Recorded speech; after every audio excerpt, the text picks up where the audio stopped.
Madame, Monsieur, en ce début d'année, malgré l'état d'urgence sanitaire qui prévaut hélas toujours et encore, malgré des conditions de travail particulièrement difficiles et éprouvantes, toujours épuisantes et parfois démotivantes qui perdurent avec l'épidémie, je tiens malgré tout à vous présenter mes vœux les plus chaleureux pour vous-même, vos familles et vos proches pour 2022.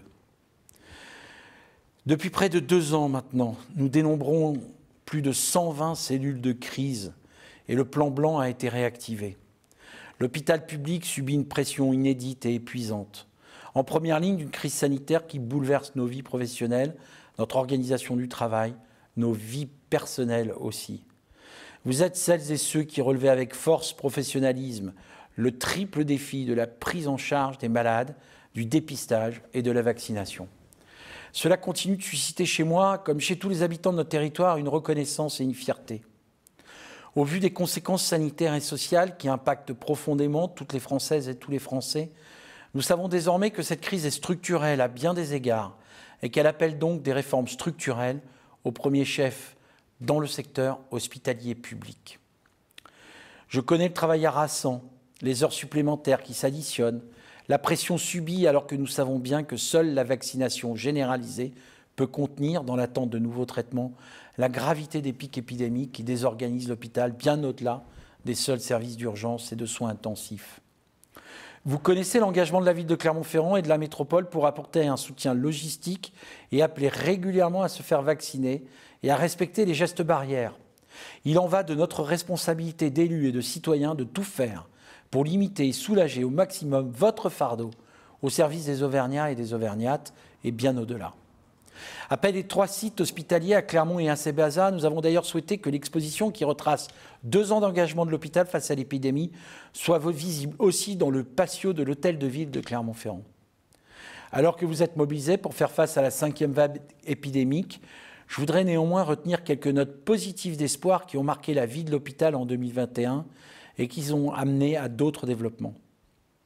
Je voudrais rappeler l'élection en juin 2021 de Madame la professeure Isabelle Barthélémy en tant que présidente de la commission médicale d'établissement.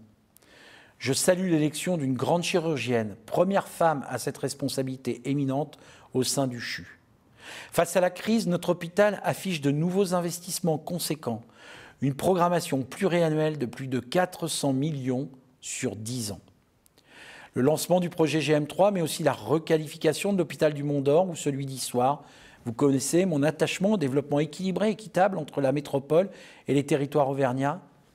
Notre effort se poursuit aussi en matière de formation, si cruciale pour l'avenir du secteur hospitalier. Ouverture de 100 places supplémentaires en IFSI.